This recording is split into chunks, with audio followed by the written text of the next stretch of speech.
Buraq. Al-Buraq stirs up a lot of debate, yet it is one of the least exciting mythical creatures on the list. Some claim it's a horse with a female head and a male body, others say it's a horse with a donkey head and a goat body. The rumors are wrong. If you don't know, the Buraq is an ultra-white beast, between the size of a mule and a donkey. It's a pious animal, cleaner than your teeth. Apart from being an animal, it's also a mount, but not a mount anyone can buy or ride. Buraq is the mount that took the Prophet from Masjid al-Haram in Makkah to Masjid al-Aqsa in Palestine. This journey usually takes 15 days by camel. Then, Buraq took him to the heavens all in one night. This is not some fake news. Imagine an animal that takes one single step to reach where its sight ends. If the Buraq were in America and could see Asia, it would take one step to reach Asia. That's the beginning. It has a saddle to sit on and a rein. One can tie it like a camel. How do we know? Well, the Prophet, peace be upon him, tied the Buraq to a ring used by the prophets when he reached Masjid al-Aqsa. Malak. A Malak is more than you think. Allah created them from light. They are invisible to humans. They have wings, but that doesn't make them a bird. Allah Almighty created them long ago before humans. If anyone ever said he saw an angel, he's definitely high. Yet, sometimes Allah sends angels in human form to human beings. That's what we know from past stories. Only the Prophet Muhammad, peace be upon him, has seen Angel Jibril in his real form twice. According to him, Jibril, peace be upon him, has 600 wings, each of which fills the horizon. If you saw an angel, you might end up at the door of no return. You know where I mean. Only someone who's dying sees angels when they are taking his soul. Allah Azza wa Jal assigns different angels with different roles. There are a gazillion angels, so we can't list them all. Nonetheless, we'll go through some. Jibril takes Allah's revelation to the prophets. Rain and sustenance are Mikael's charges. Israfil will blow the trumpet for the day of judgment. The angel of death takes our souls when we're about to die. Kiram Katibin write our actions, so refrain from sins. Munkar and Nakir question us in our graves. Malak is the keeper of Jahannam, along with many others. Allah knows best.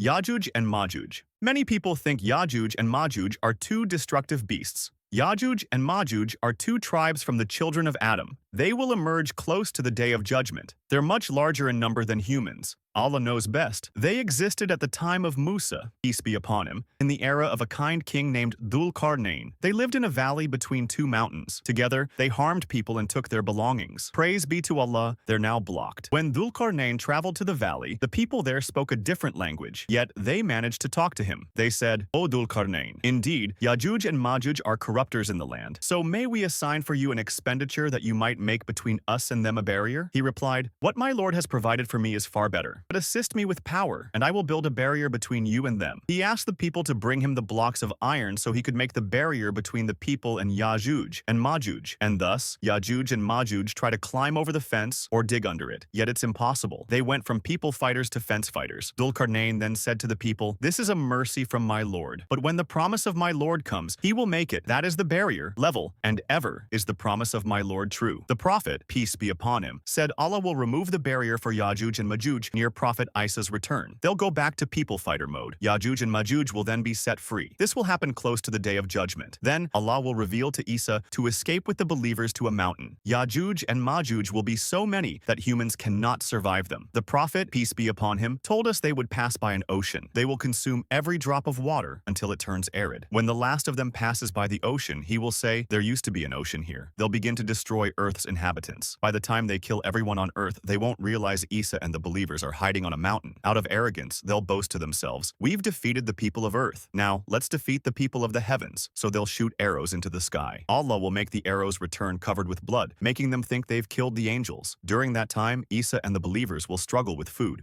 So Isa will pray to Allah for help. Then Allah will send insects to attack Yajuj and Majuj to death. Isa and the believers will descend from the mountain. They will find the corpses of Yajuj and Majuj scattered everywhere. Isa will pray to Allah to remove them, and Allah will send birds to carry the corpses away. I'd like to introduce you to Tahfeez, an app I've been working on for the past few months. Tahfeez is an app that helps kids and adult Muslims memorize the Qur'an through fun games. With fast-paced gamified lessons, anyone can start learning the Qur'an in 5 minutes a day. You can practice word by word, 3 words by 3 words, or ayah by ayah. You can also track your progress and see how far you've come. Sign up, pick a verse, and start learning. It's that simple. The web version is available for free at tahfeez.digital, but the app version is still in development. To get updates when the mobile app version is ready, click the link below and share your email, inshallah. For any Any questions or collaborations, DM me at muslimmotive@gmail.com. Join the world's first gamified Qur'an memorization app today at Tahfeez.digital. Dajjal, the Prophet, peace be upon him, described Dajjal as a short man with a red face and dark thick hair. But being 2 feet 1 doesn't mean he can't flex. You'll find out why. His right eye is there for its sake. He's blind. He will come near the end of the world to try and mislead people. But how? Allah Azza wa Jal will give Dajjal the power to make it rain, to grow crops, and also to be able to stop them from growing. He will also give him power over rizq. This will allow him to claim that he is God and deceive people into worshipping him. Believers with strong faith will ignore him. He has the word kafir, which means disbeliever, inscribed between his eyes. Only believers will be able to read this. Non-believers won't. Most of his subscribers are women. They like money the most. He's going to emerge from Horizon in Iran, and 70,000 Jews are going to go with him. He's set for a 40-day tour of the earth. On one hand, he brings with him what feels like paradise. On the other, he holds hell. The Prophet, peace be upon him, advised us to choose what seems to be Dajjal's hell, as that's the real Jannah. As for what seems to be Jannah, it's Jahannam. May Allah Azza wa Jal protect us. Allah Azza wa Jal will give Dajjal the ability to travel with speed across the whole earth. Yet, he cannot enter Makkah, Medina, Masjid al-Aqsa, or the Mosque of Sinai. Angels protect these holy sites. He's still deceiving people with his power. He'll try to reach Palestine, but by then, Prophet Isa will return to defeat him. Together with the believers, they'll chase Dajjal and catch him with his followers at the gate of Lud. When Dajjal sees Isa, peace be upon him, he'll dissolve like salt in water. Isa will then bring out his arrow and kill Dajjal. Jinn. Unlike Malak, Jinn aren't created from light. They're created from a fire named Samum. Jinn are earth inhabitants like humans. They eat, drink, reproduce, and so on. Jinn eat bones, which is why the Prophet warned us not to eat bones. He said, "It is the food of your brothers," referring to Jinn. Among them are construction workers like the Jinn who worked for Prophet Dawood, peace be upon him. Among them are Muslims, among them are Christians, and among them are Jews. The Muslim Jinn are obedient to Allah, and the non-Muslims are disobedient to Allah. Muslims listen to the Qur'an and pray like us. Non-Muslims call themselves gods and claim to know the hidden through soothsayers. May Allah protect us from them. Still, they have no power unless what Allah has given to them. They will die as we die, and will also face judgment on the day of judgment like humans. Some will go to heaven while others will go to hell. Some attack humans with the aim of destroying them, and that's why we have to avoid sins and commit to adhkars. They see humans, but we humans don't see them. If anyone ever claimed to see a jinn, he's high. And unlike human beings, there are no prophets among them. Allah sends prophets to their own people, but he sent Prophet Muhammad, peace be upon him, to all humanity and jinn. I made a video that goes more in depth about the types of jinn demons. You can take a look. Dabbah. The beast of the earth is a creature that will emerge from the earth near the end of the world. Allah Azza wa Jal said, "And when the decree of the hour comes to pass against them, we will bring forth for them a beast from the earth, telling them that the people had no sheer faith in our revelations." Some have claimed that the beast of the earth will emerge from a specific location. Some even claim its physical appearance. These are inauthentic.